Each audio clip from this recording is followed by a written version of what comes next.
Energy, one of the key topics here in Davos this year, and seemingly every year at this point. Joining us right now to talk about this and much more is Chevron CEO Mike Wirth. Mike, welcome. Thank you. Good to see you. Good to see you. I want to jump right into the news of the day with you, because something we have not spent a lot of time talking about today is a situation that has gotten increasingly concerning, and that's the situation in the Red Sea with the Houthi rebel attacks. They have now said that they're going to be targeting not just Israeli-bound ships, not just Israeli ships, but American and British ships as well, because of the back and forth in the attack in Yemen last week. What does this mean for you? How closely are you watching this? And what does it mean for the global oil supply?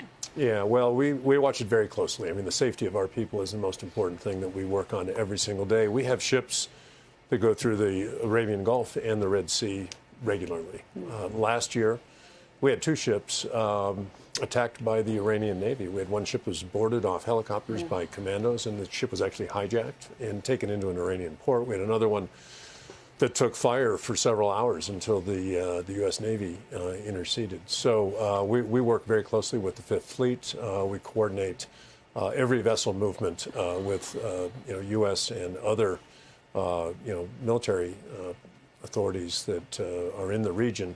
But it's a very serious situation. It seems to be getting worse. So to this point, we haven't seen much in markets. That's what I was just going to say. WTI below $73 this morning. That comes as a surprise to me. Does it surprise you? Well, it does, because the risks are very real, and so much of the world's oil flows through that region that were it to be cut off, you could see, I think, things change very rapidly. Thus far, we've been able to maintain our movements through the region, and I think others have as well. But this is an evolving situation that we really have to watch very carefully. Okay, let's talk about what's happening here in Davos. And we said energy has been a focus here for years, and it has. It's generally, though, people looking for renewable solutions to the climate change issues that are going on here. That's been a focus of Davos for years.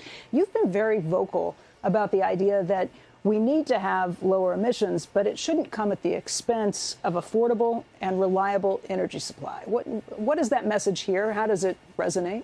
Well, I actually think the discussion has evolved here a little bit. As you well know, for a number of years, the focus was almost exclusively on climate. Right. And there are three things that really matter when it comes to energy. It's affordability, it's reliability, and it's the impact on the environment. And you have to take all three of those into consideration as you talk about energy as a part of our economy.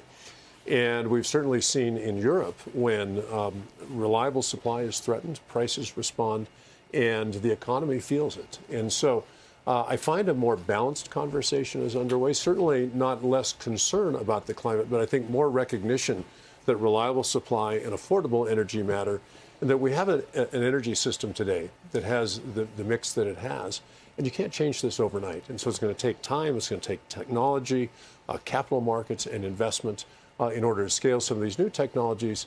And we're on that path, but this is not something that can change as rapidly as I think most people would like to believe that it can. Do you think some of the for example, the climate agreement, it was much more punitive for the United States vis-a-vis India and China, and we're already in much better shape in terms of controlling emissions. It's almost like we were taken. I worry about less developed countries having to live by rules established here by the global elite in Davos, that you let them eat cake. You can't have hydrocarbons. You need. Basically, you're saying to other people that you have to lower your standard of living unless you can afford for carbon. You can't come into the first world like the rest of us. We've already had this, but you've got to.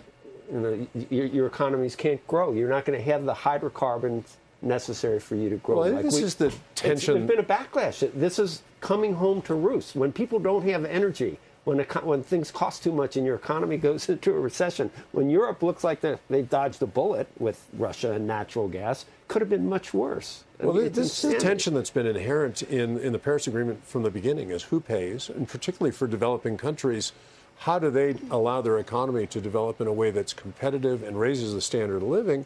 And that's maybe a very different solution than what you see in the developed world, where you've got already great wealth. You've got an economy that is well developed, whether you're talking Europe or in the U.S., and the ability to afford things, be it in the energy sector or others, is very different. Mike, is the coal plants that we know are being developed every day in India and China, are they all clean coal? I'm not an expert on Chinese coal, but you're right. There's still a lot of coal-fired power being developed. They need power for the grid that doesn't come from wind and solar. And we need nuclear as part of that mix as well. We need an upgraded grid. Do you think Davos is? It's different. It's almost Davos 2.0, isn't it? There's a realization that the pie I think in the sky, discussion is evolving. Yeah. Think anyone realized that coming here on a Gulf Stream probably wasn't a good look when they're piled up at the airports? I was going to ask back a U.S. political question, which is, you saw gas prices go up, and then you saw gas prices go down.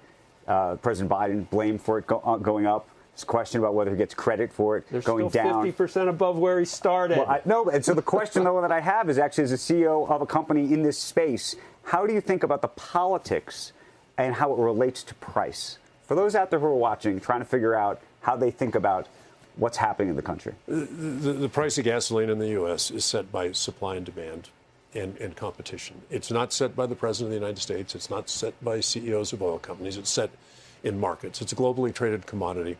And prices went up because oil prices went up when the war in Ukraine broke out. Prices came down as people realized that oil supplies weren't threatened. So there were sanctions that were imposed on Russia, but the Russian oil kept coming into the market. The sanctions that were imposed on Iran have not been But do you enforced. credit or blame a particular president at any point for either pipelines that are built or not built, or supply chains, or ports that are open or not open? Because all of those things also interact with the price. But that's a different issue than the price of gasoline today. That's about investment in long-term infrastructure, long-term energy supply, and energy security. Regulations. Those are important issues, but they're not really relevant to the price of gasoline in the short term. There's a more draconian regulatory environment now than there was before President Biden, is there not? We've certainly seen mixed signals, and we've seen a more aggressive regulatory agenda out of this administration. Let's talk about